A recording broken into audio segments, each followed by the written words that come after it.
पुण्य क्विंटलात टनात किती करावं, मग संत भेट होईल देवा याचा अंदाज येत नाही. आणि म्हणून देवा कोणतं पुण्य किंवा किती पुण्य करावं म्हणजे संत भेट होईल याचं वर्म मला तू समजावून सांग.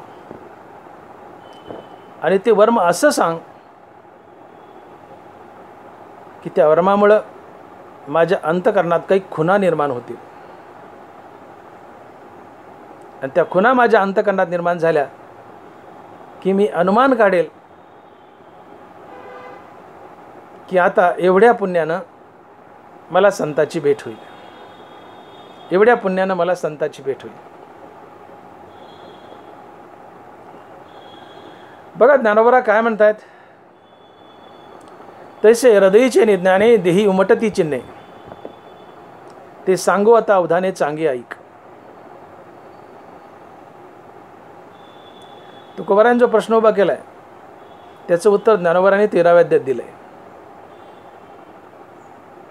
तुकोबारा काय म्हणतात, हे नारायणा कोणतं पुण्य करू, किती पुण्य करू म्हणजे संत भेटेल याचा मला अंदाज येत नाही. मग त्या पुण्याचं किती पुण्य करावं याचं मला वर्म सांग. आणि ते असं सांग की त्या वर्मामुळं माझ्या अंतकरणात काही खुणा प्रकट होतील. आणि त्या खुणा प्रकट झाल्या की मी अंदाज बांधेल की आता निश्चित माझ्या जीवनात भरपूर पुण्य झाले आणि मला संत भेटतील. त्या खुणाच्या बळावर सांगेल. हीच गोष्ट ज्ञानोबा 13व्या अध्यायात बोलतायत. तैसे हृदयीचे निज्ञाने देही उमटती चिन्हे, ते सांगो आता अवधाने चांगे ऐक. तैसे हृदयीचे निज्ञाने देही उमटती चिन्हे, ते सांगो आता अवधाने चांगे ऐक. मनुष्याला आत्मज्ञान झालं. आत्मज्ञान ही काही दिसणारी वस्तू नाही आहे. जसा वसंत ऋतू आहे, वसंत ऋतू आहे, वसंत ऋतू आला म्हणजे तो काही काठी घेऊन येत नाही, ते अनुमान असतं. वसंताचे रिगवणे झाडांचे निसाजेपणे, तेवी जाणीजे करणे सांगती ज्ञान.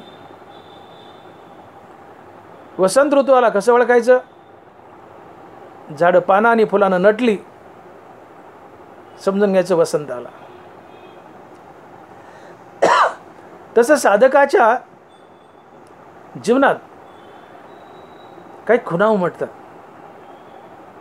तसे हृदयीचे निज्ञाने देही उमटती चिन्हे. चिन्ह म्हणजे काय ठसे उमटत नाहीत. त्या साधकाच्या जीवनात सद्गुण येतात. आणि ही सद्गुण साधकाच्या जीवनात आली की समजून घ्यायचं त्याला आत्मज्ञान झालंय.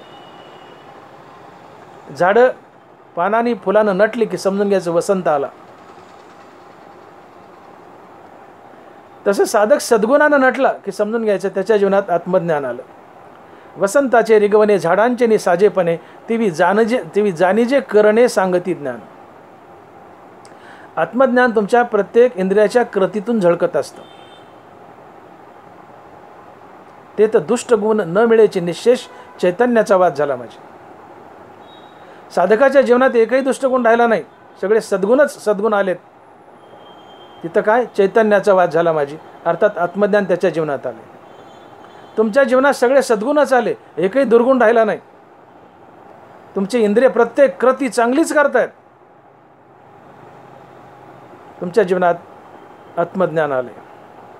हात उठला तर आशीर्वाद द्यायलाच,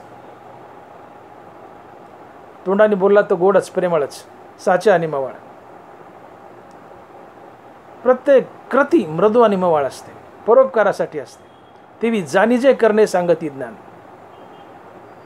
का भूमीचे मार्दव सांगे कोंबाची लवलव, नाना आचार गौरव सुकुलिनाची. जमीन किती कसदार आहे हे जमिनीत उगलेल्या पिकावून ओळखायचं असतं. मनुष्य किती खानदानी आहे हे त्याच्या बोलण्यावरून ओळखायचं असतं. नाना आचार गौरव सुकुलिनाचे. झाडाच्या मुळीला पाणी सापडे का नाही हे वरच्या झाडाच्या टवटवीतपणावरून ओळखायचं असते.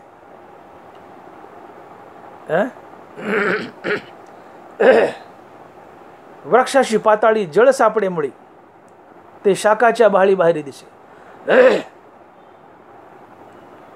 झाडाच्या मुळाला पाणी सापडे, हे कशाने ओळखायचं?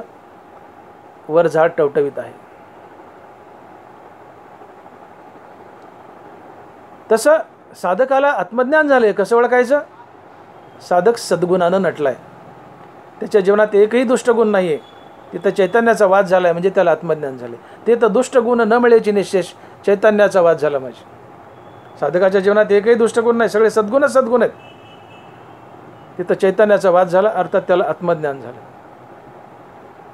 हनुमान दानवारा लिहित आहेत की तैसे हृदयीचे निज्ञाने देही उमटती चिन्हे, ते सांगो आता अवधाने चांगे ऐक.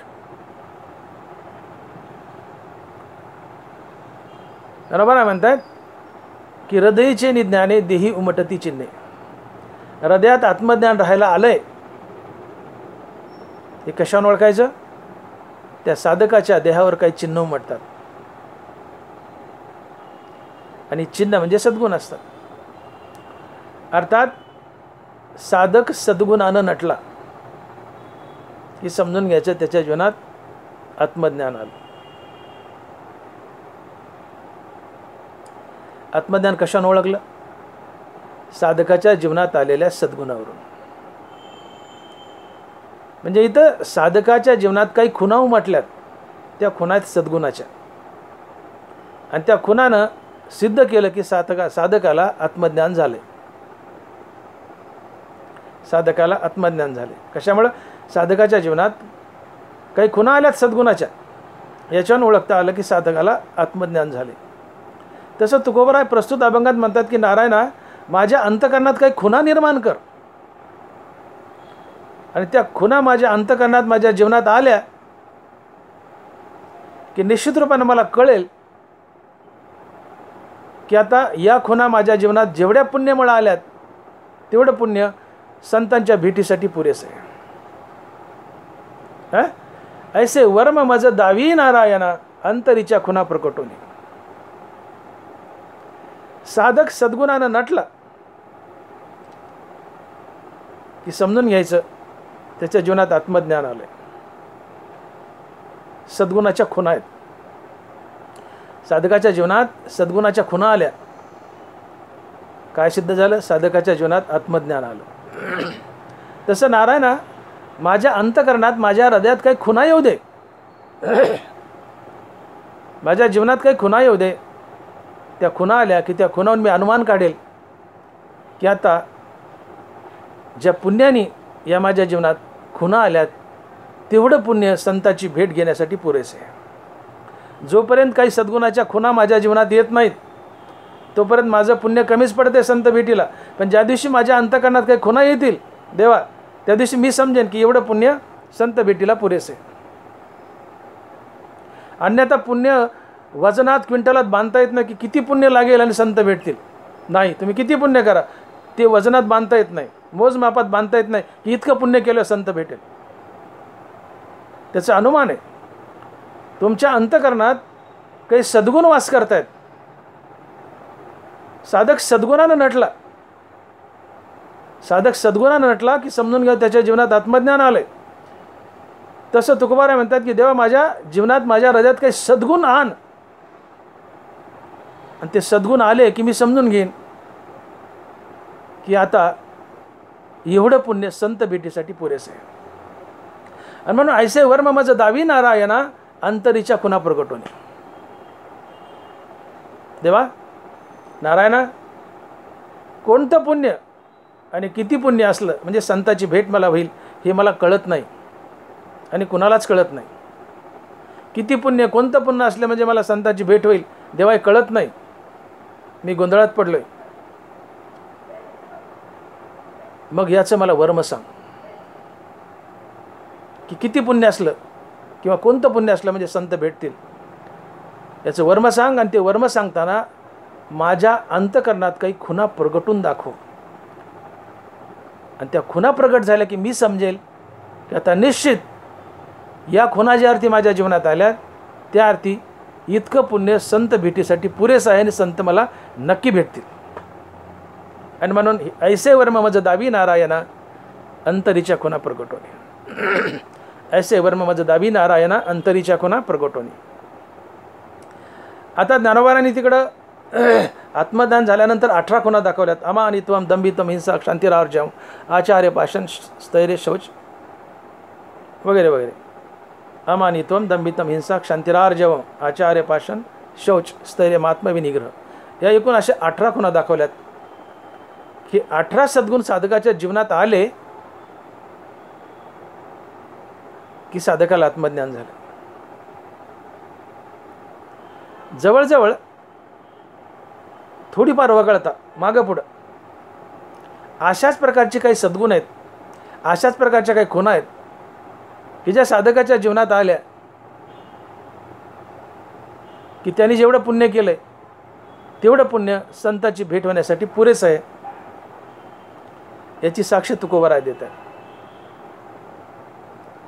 काय खुणा आहेत तर तुकोबाराय एका अभंगातून सांगतात की ऐसे ऐसियाने भेटती ते साधू. ऐसे ऐसियाने ते भेटती साधू ज्यांच्या दर्शने तुटे भवबंधू. ऐसे ऐसियाने म्हणजे कशा कशाने. तुकोबारांनी या अभंगात यादीच दिली आहे. तुकोबारांनी या अभंगात यादी दिली आहे की एवढी एवढी लक्षणं तुमच्या जीवनात आली की तुम्हाला साधू भेटेल.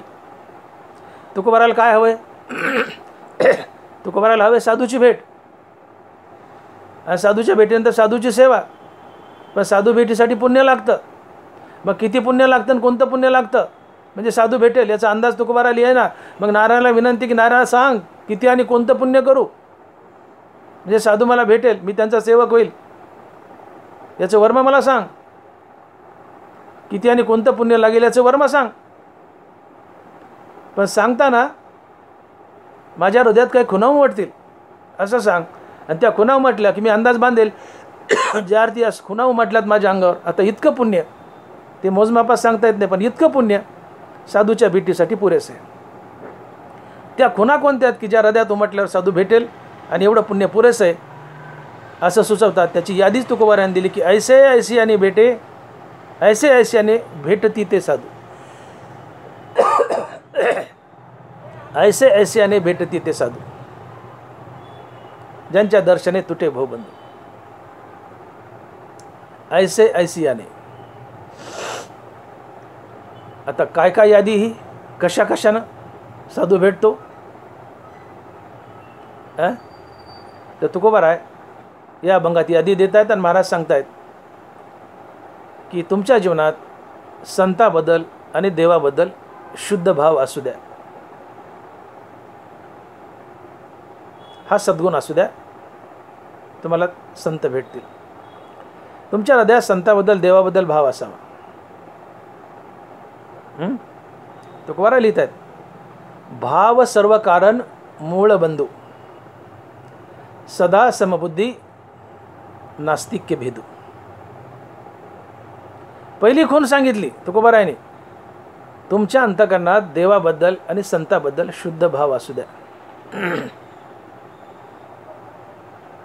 दुसरी गोष्ट तुमच्या जीवनात समबुद्धी असू द्या, समदृष्टी असू द्या.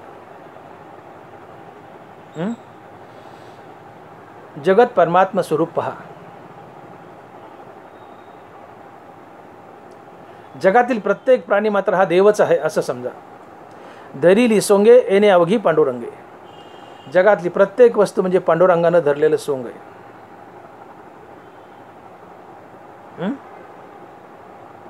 म्हणून सर्वत्र सम ते आपणची होय अद्वय ब्रह्म.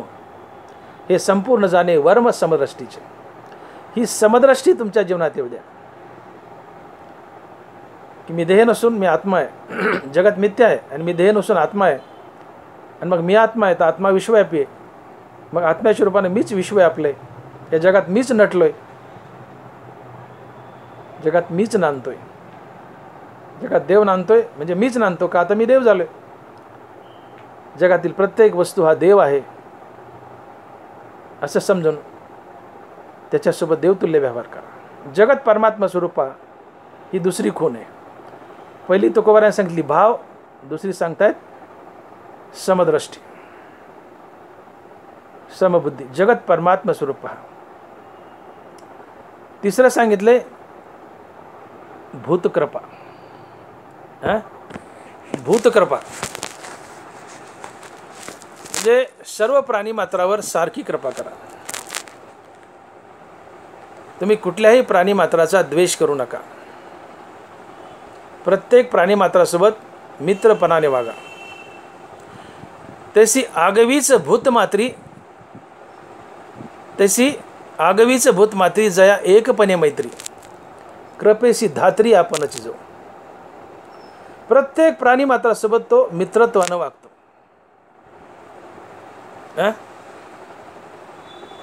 पुढची खूण आहे द्वेष. तो कोणाचाही द्वेष करत नाही. जो भूतांच्या ठाई द्वेषाते नेण्याची काही. बरोबर आहे. आगवीच भूतमात्री जाय एकपणे मैत्री, कृपेशी धात्री आपण चितो. जो भूतांच्या ठाई द्वेषाते नेण्याची काही. बरोबर आहे. जो कुठल्याही प्राणीमात्राचा द्वेष करत नाही आणि सर्व प्राणीमात्रासोबत मित्र म्हणून वागतो. राया रंका पाड धरू नेनते सानिया थोरा कडसने करू, एकसरी आनंदाचे आवारू होत जगा. राया रंका पाड धरू.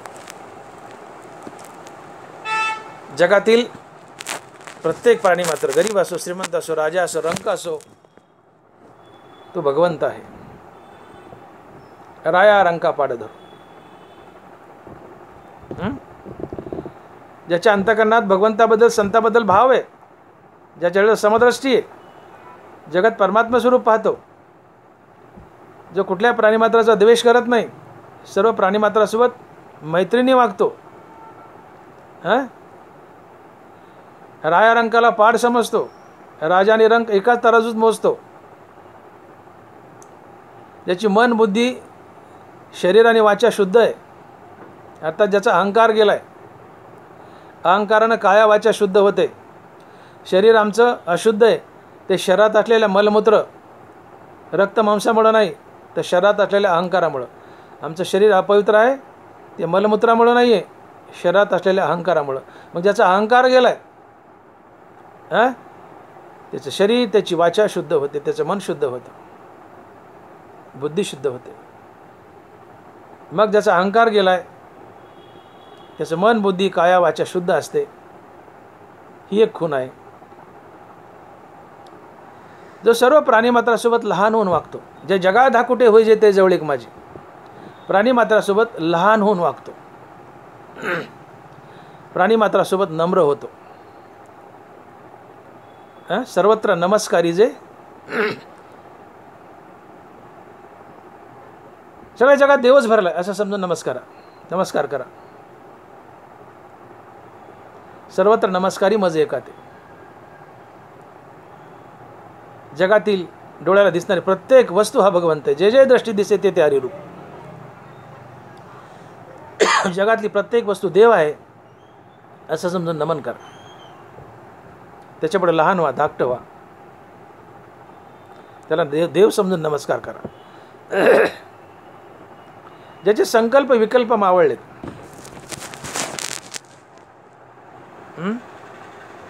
नरबरा बोलतात की किडाचा दोषू जाय तरी तेची पंधरे होय, तसे जीवा ब्रह्मत्व आहे संकल्प लोपी. सोनं जाळात घातलं, बट्टा जळतो, तात्काळ ते शुद्ध होतं. तसं तुमचे संकल्प विकल्प मावळले की तात्काळ तुम्ही देव होता. किडाचा दोषू जाय तरी तेची पंधरे होय, तसे जीवा ब्रह्मत्व आहे संकल्प लोपी. तुमच्या जीवनात कुठला संकल्प नाही, विकल्प नाही, ही खूण तुमच्या हृदयात प्रगट व्हावी. संकल्प विकल्प गेलाय. ज्याला अर्थाची, धन दौलतीची कुठलीच चाड नाही, जो निरीच्छ आहे, जो विरक्त आहे, ज्याचे काम क्रोध गेलेत,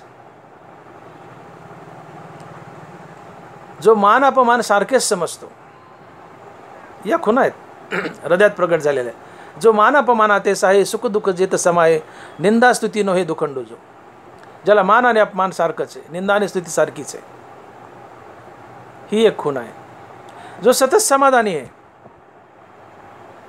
संतुष्टम सततम योगी, सर्व काळ नामचिंतन मानसी समाधान मनासी समाधी हे. मुखात नित्य नाम असेल तर तुम्ही समाधानीच असता. जो समाधानी आहे सारखा, ही एक खूण आहे. आणि ज्याचा देवावर आणि संतावर अढळ विश्वास आहे. या सर्व खुणा तुमच्या जीवनात असतील तर साधू तुम्हाला भेटेल आणि तुम्हाला मुक्त करेल. ऐसे ऐसियाने भेटती ते साधू, ज्यांच्या दर्शने तुटे भवबंधू. ऐसे ऐसियाने, कशा कशाने? मी जी यादी सांगितली, एवढ्या गोष्टी ज्याच्या जीवनात आहेत त्याला साधू आपोआप भेट देतो. कोणत्या गोष्टी आहेत? ज्याच्या जीवनात देवाबद्दल आणि संताबद्दल भाव आहे, ज्याच्याजवळ समदृष्टी आहे, जो प्रत्येक प्राणीमात्रासोबत मैत्रीने वागतो, कुणाचा द्वेष करत नाही, शत्रुमित्र ज्याला सारखेच असतात, खांडावा घावघाली का लावणी जयाने केली, ज्याला शत्रुमित्र सारखेच असतात, ज्याची मन बुद्धी काया वाचा शुद्ध आहे, अर्थात ज्याचा अहंकार गेलाय, जो प्राणीमात्रासोबत लहान होतो, प्राणीमात्रासमोर लहान होतो, नम्र होतो, वाकून झुकून त्यांना नमस्कार करतो, ज्याचे संकल्प विकल्प गेलेत, ज्याला अर्थाची पैशाची चाड नाही, जो विरक्त आहे, ज्याचे काम क्रोध गेलेत, ज्याला मान अपमान सारखाच आहे, जो सतत समाधानी आहे आणि ज्याचा देवावर आणि संतावर अढळ विश्वास आहे. इतक्या खुणा तुमच्या जीवनात असतील तर साधू तुम्हाला स्वतःहून भेट देतो. ऐसे ऐसियाने भेटती ते साधू, ज्यांच्या दर्शने तुटे भवबंधू.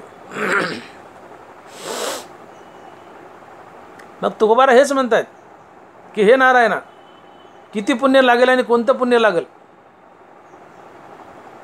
त्याचं मला वर्म सांग. आणि ते असं सांग की माझ्या हृदयात, माझ्या जीवनात काही खुणा उमटतील, काही चिन्ह उमटतील.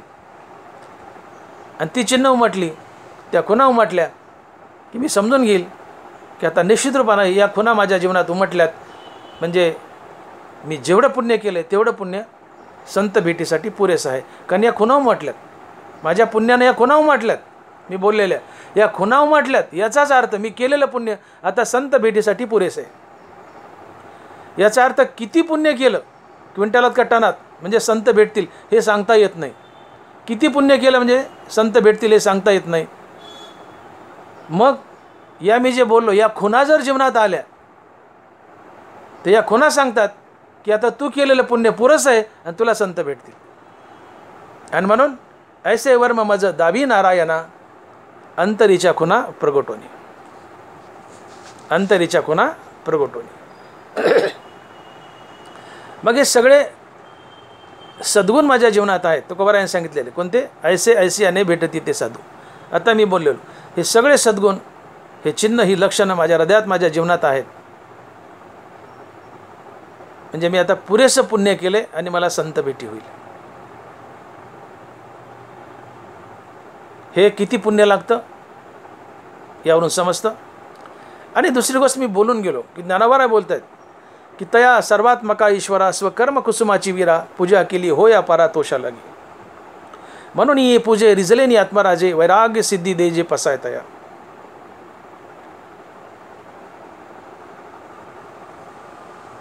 की तुम्ही आपलं कर्म देवाची पूजा म्हणून केलं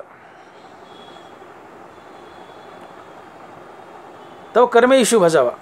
ज्ञानवारा सकाळी उठल्यापासून रात्री झोपेपर्यंत आपलं प्रत्येक कर्म कर्माभिमानाने फलेच्या टाकून, कर्तव्य आणि प्रभुपूजा समजून ईश्वरा फिरत्यात आणि ईश्वरार्पण बुद्धीने करा. आणि हे कर्म करताना मुखात देवाचं नाव ठेवा. हा कर्मयोग असतो. या कर्मयोगाने, या कर्माच्या पूजेने देव संतुष्ट होतो. ज्ञानवारा लिहित आहे की तया सर्वात्मका ईश्वरा स्वकर्म कुसुमाची वीरा, पूजा केली होया परा तोषा लागी.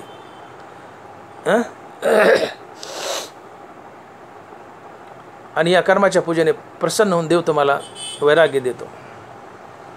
आणि मग या वैराग्याने तुम्हाला देवाचा वेद लागतो.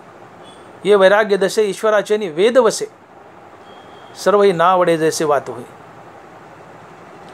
या कर्मयोगाच्या पूजेने देव संतुष्ट होतो, तुम्हाला वैराग्य देतो. या वैराग्याने तुम्हाला देवाचा वेद लागतो. आणि देवाचा वेद लागला की तुम्हाला आत्मज्ञान नाही झालं तरी तुम्ही देव होऊन देवाच्या दारात उभे राहिले असतात. नरवारा लिहित आहेत की सम्यक दशा न उदय देता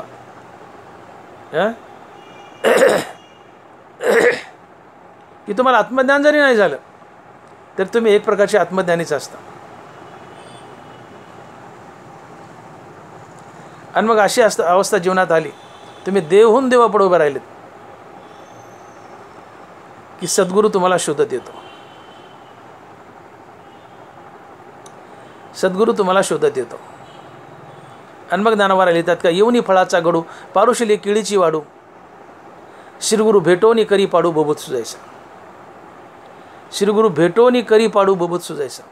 श्रीगुरु तुम्हाला शोधत येतो, अर्थात संत तुम्हाला शोधत येतो. संत आणि श्रीगुरु एकच असतात. ज्ञानवारा पुढे लिहितात की ऐशी कर्मसाम्य दशा होय ते विदेशा, मग श्रीगुरु अपेसा भेटेची का. श्रीगुरु तुम्हाला आपोआप भेटतो, संत तुम्हाला आपोआप भेटतो. इथं आजच्या अभंगात काय तुकोबाराची मागणी, हां, की मी कोणतं पुण्य करू म्हणजे मला संत भेटेल. एक उत्तर दिलं, पण तुकोबारांनी त्या खुणा सांगितल्यात 10-20 त्या खुणा तुमच्या जीवनात आल्या की तुम्हाला संत भेटेल. हां, ऐसे ऐशाने भेटते ते साधू. एक उत्तर दिलं आपण. दुसरं उत्तर, तुम्ही कर्मानं ईश्वराला भजा, तुम्हाला संताला शोधायची गरज नाही, संत तुम्हाला शोधत येतो. मी बोललो त्या सर्वात्मका ईश्वरा स्वकर्म कुसुमाची विरा, पूजा केली होय अपरातोषा लागे. म्हणून ये पूजे रिजले नि आत्मराजे, वैराग्य सिद्धी दे जे पसायत आहे. मग ये वैराग्य दशे ईश्वराचे वेद वसे, सर्व नावडे जसे वातवय. मग सम्यक ज्ञान नवद जाता, वेदेची तन्मयता, उपजे अशी योग्यता बोधाची तुला आहे.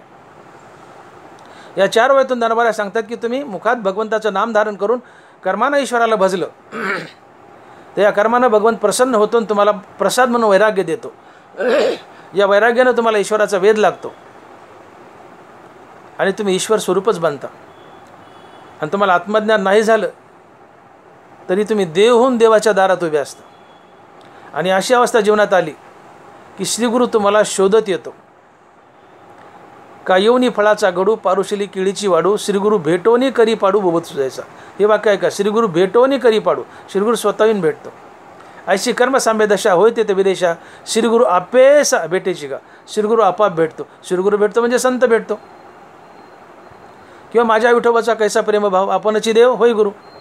गुरु जर उपलब्ध नसेल त्या टायमाला, संत नसेल उपलब्ध, संत दुर्मिळ आहेत, संत उपलब्ध नसेल तर विठ्ठल परमात्मा श्रीगुरूचं रूप धरतो आणि तुम्हाला भेटतो. श्रीगुरु भेटला म्हणजे संत भेटला. मग या 2 गोष्टी तुम्हाला संत भेटतात.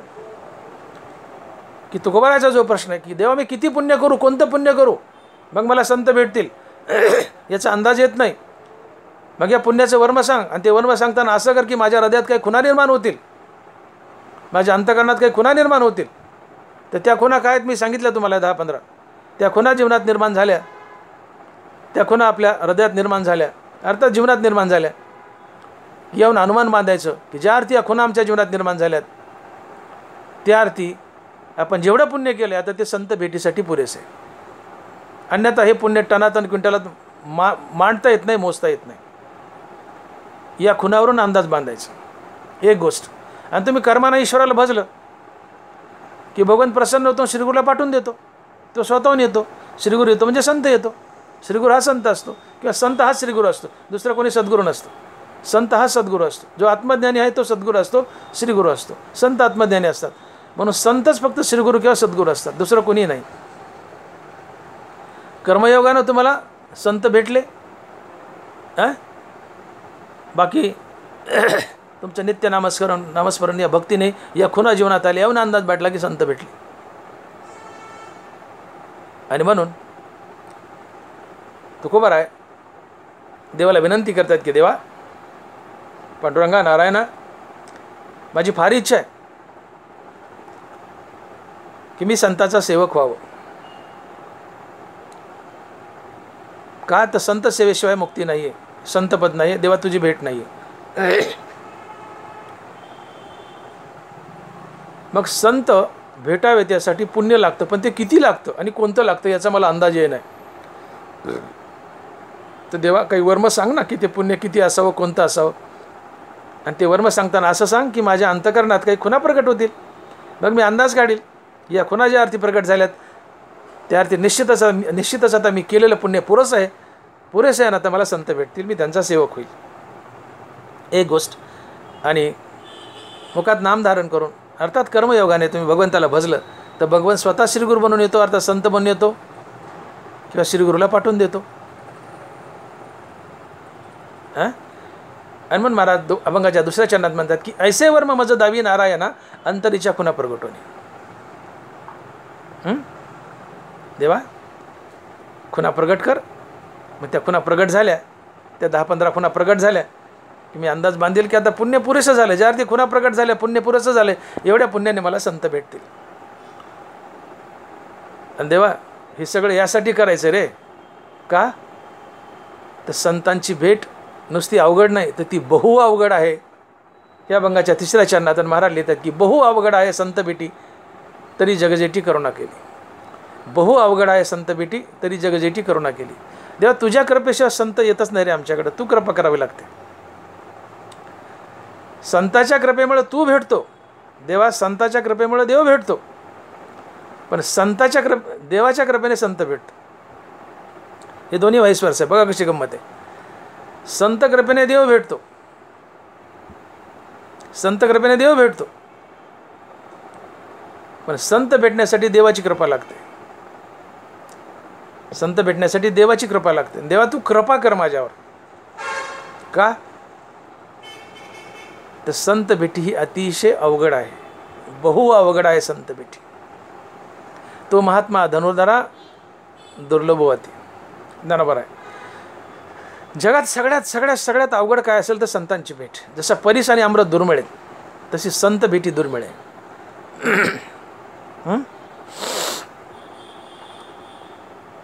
मी तर म्हणतो निळोबारायानंतर या महाराष्ट्र भूमीत पुन्हा संत नाही.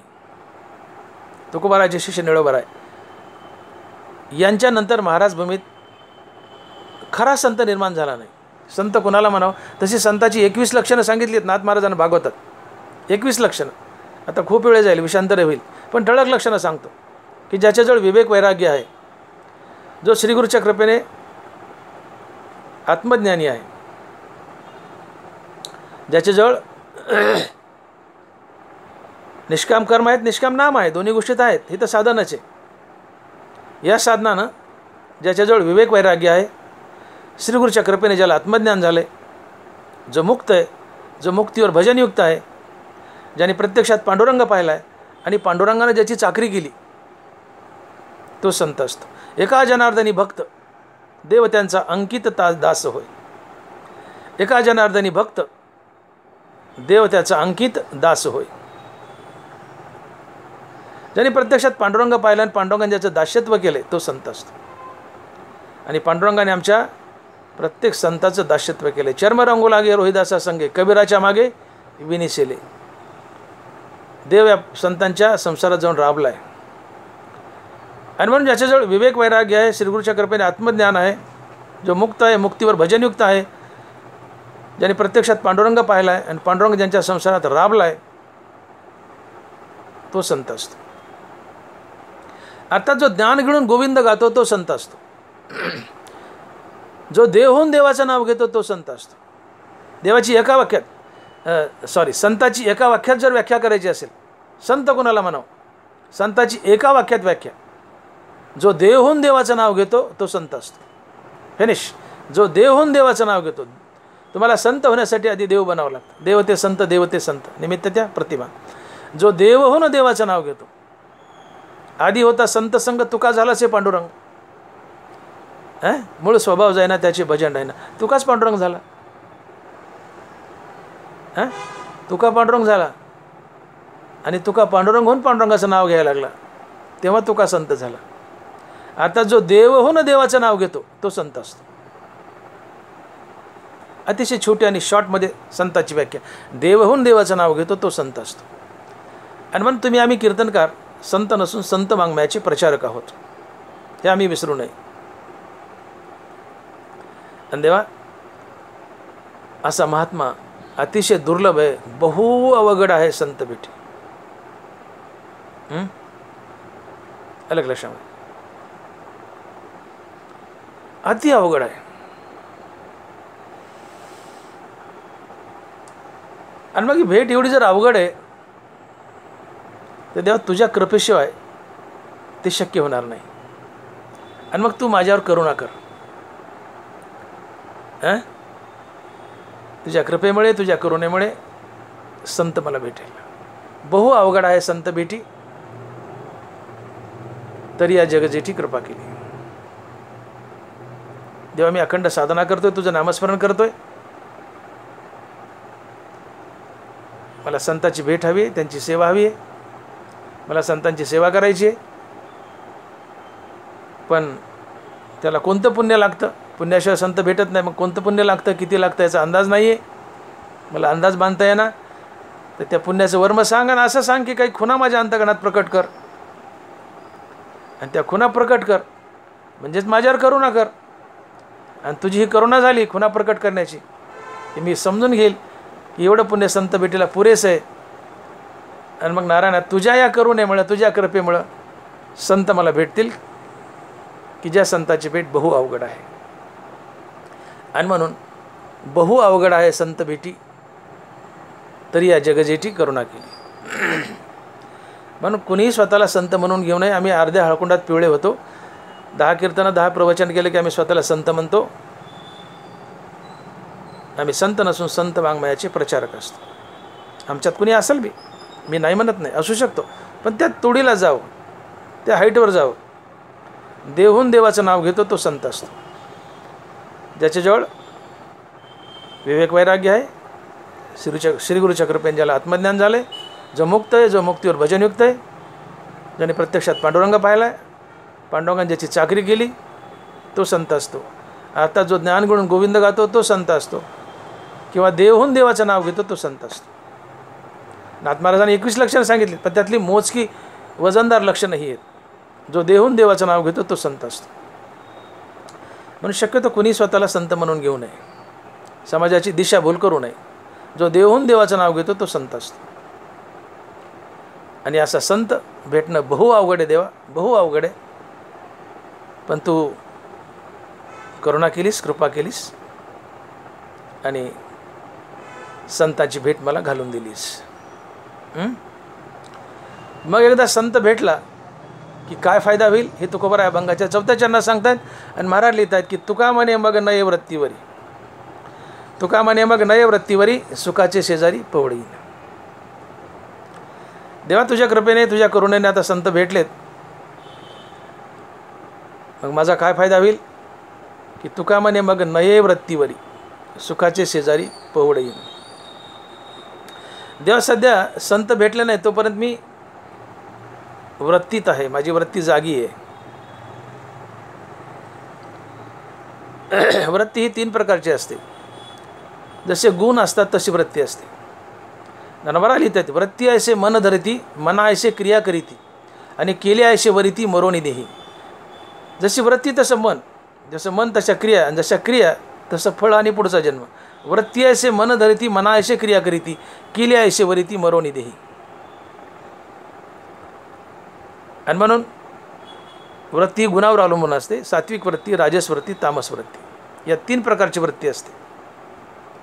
राजस तामस वृत्ती विकारी असतात, त्या तुम्हाला भगवंतापासून दूर नेतात. पण सात्विक वृत्ती तुम्हाला भगवंताच्या चरणाजवळ आणते आणि तुम्हाला भगवंत बनवते. तर ही वृत्ती तुका म्हणे मग नय वृत्तीवरी, ही वृत्ती माझ्यात जागी आहे. राजस्थामास गेली, सात्विक वृत्ती जागी आहे. म्हणून तुकोबाराय म्हणतात मी अजून वृत्तीवर आहे. भले राजस्थामास वृत्ती गेल्यात, माझ्यात फक्त सात्विक वृत्ती, पण वृत्ती आहे.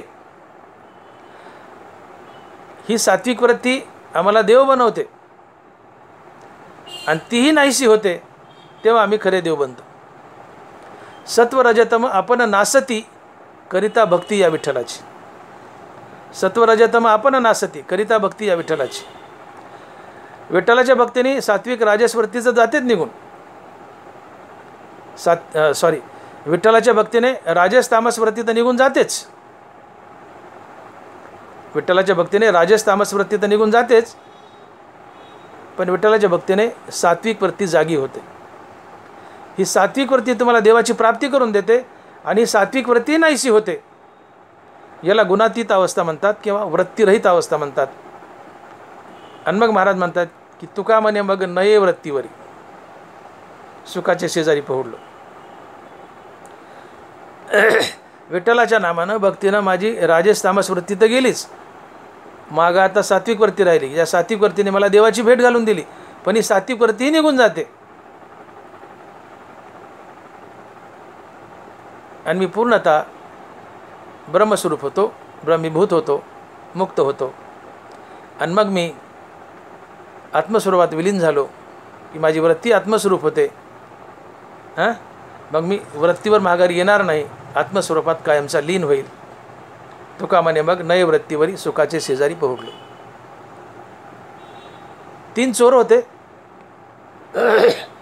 एक धनिक मनुष्य जंगलात सापडा, वाट चुकला, या 3 चोराच्या तावडीत सापडला. त्यातल्या एका चोरानं या धनिक माणसाला बांधलं झाडाला. दुसरा चोर आला आणि तो या धनिक माणसाचे खिसे चापू लागला. आता तिसऱ्या चोरानं हे पाहिलं. ज्या चोरानं बांधलं तो तमगुण होता, जो खिसे चापतोय तो रजोगुण आहे, आणि जो बाजूला आहे आणि आला आता हळूहळू तो सत्वगुण आहे. तर तिसरा चोर अर्थात सत्वगुण म्हणतो, अरे आपल्याला जर तहान लागली, तुम्ही दोघं जाण पाणी घेऊन यावर. ते रोजानी तमगुण पाणी आणायला गेले. तेवढ्या त्या सत्वगुणाने, या सत्वगुणानं सात्विक वृत्तीनं त्या धनिक शेठजीला सोडलं, जंगलाच्या काठावर नेलं आणि लांबवून दाखवलं, पा ते ते ते ते दिसते ना लांबून, ते दिसते ना, ते तुझं आत्मस्वरूपाचं घर आहे, तिथं जा. तामस राजस या दोन्ही चोरानं किंवा वृत्तीनं तुम्हाला बांधले, सात्विक वृत्तीनं सात्विक गुणानं तुम्हाला सोडले, जंगलाच्या किनाऱ्यावर नेले, अर्थात संसाराच्या किनाऱ्यावर नेले आणि तिथून लांबवून दाखवलं, जा ते ते ते ते तुझं आत्मस्वरूपाचं घर आहे, तिथं जा. आणि मग सात्विक चोरानं किंवा सात्विक वृत्तीनं तुम्हाला आत्मस्वरूपाचं घर दाखवलं, तुम्ही आत्मस्वरूपात गेले, तिथं लीन झाले आणि तो सात्विक गुणही मागे राहिला. तुम्ही एकटेच पुढे गेले, सात्विक गुणही मागे राहिला आणि तुम्ही निर्गुण झाले, गुणातीत झाले. आणि तुम्ही जोपर्यंत गुणातीत होत नाहीत, निर्गुण होत नाहीत, तोपर्यंत तुम्ही मुक्त होत नाहीत. सत्वगुण तुम्हाला मुक्ती मिळून देतो, पण सत्वगुणही मागे राहतो, मग तुम्ही एकटे आत्मस्वरूपात जाता.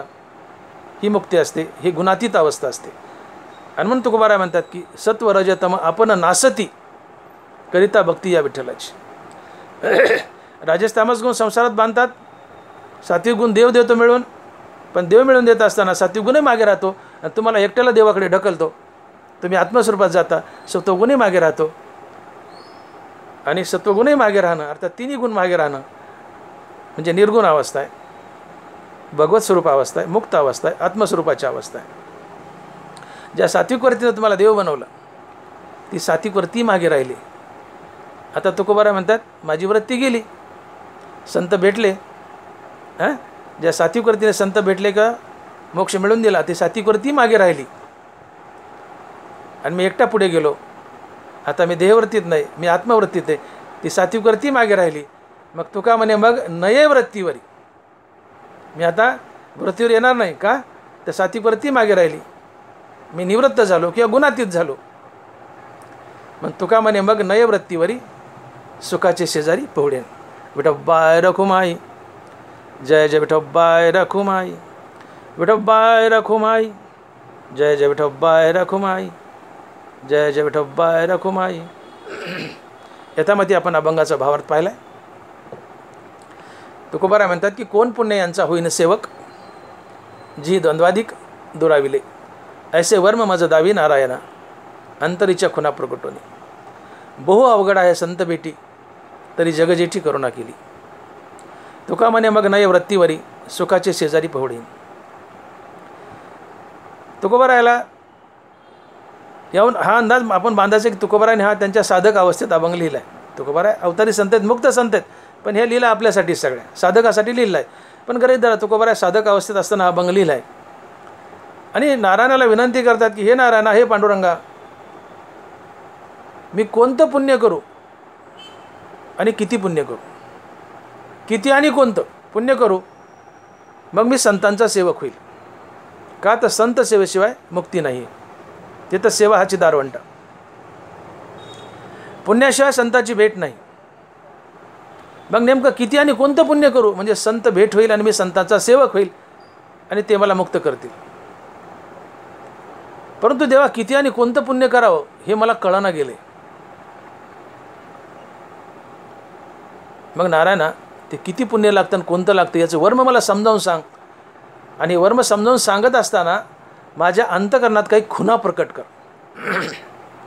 मग या खुणा प्रकट झाल्या की मी अंदाज बांधेल की अरे ज्या अर्थी माझ्या अंगावर इतक्या सद्गुणाच्या चांगल्या चांगल्या खुणा प्रकट झाल्यात, माझ्या अंगावर, माझ्या कृतीत, माझ्या वागण्यात सगळं सद्गुण झळकू लागलेत, या खुणा प्रकट झाल्यात, याचा अर्थ निश्चित माझं पुण्य फळाला आलं.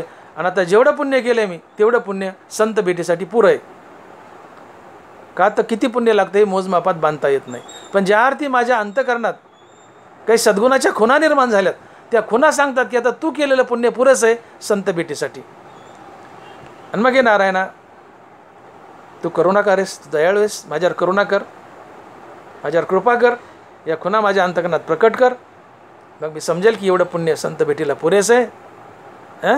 मग संत एक तर स्वतः शोधत येतील किंवा तू पाठवून दे. मग एकदा संत आले की माझी राजस-तामस वृत्ती जाईल, सात्विक वृत्ती राहील. ती सात्विक वृत्ती संताच्या कृपेमुळे सात्विक वृत्ती मला आत्मस्वरूपाचं घर दाखवेल आणि ती मागे राहील. मी निवृत्त होईल, मला वृत्तीच राहणार नाही, मी निर्गुण होईल. अशी निर्गुण अवस्था, वृत्तिरहित अवस्था ही आत्मावस्था असते, ही मुक्त अवस्था असते. आणि मग एकदा आत्मस्वरूपाच्या घरात मी आत्मस्वरूपात आत्मसुखात त्याच्या शेजारी झोपलो, आत्मसुखात लोळलो, आत्मसुखात झोपलो की मग चुकूनही पुन्हा माझ्या मूळ वृत्तीवर वापस येणार नाही. मी आत्मस्वरूपात कायमचा लीन होईल, आत्मसुखाच्या शेजारी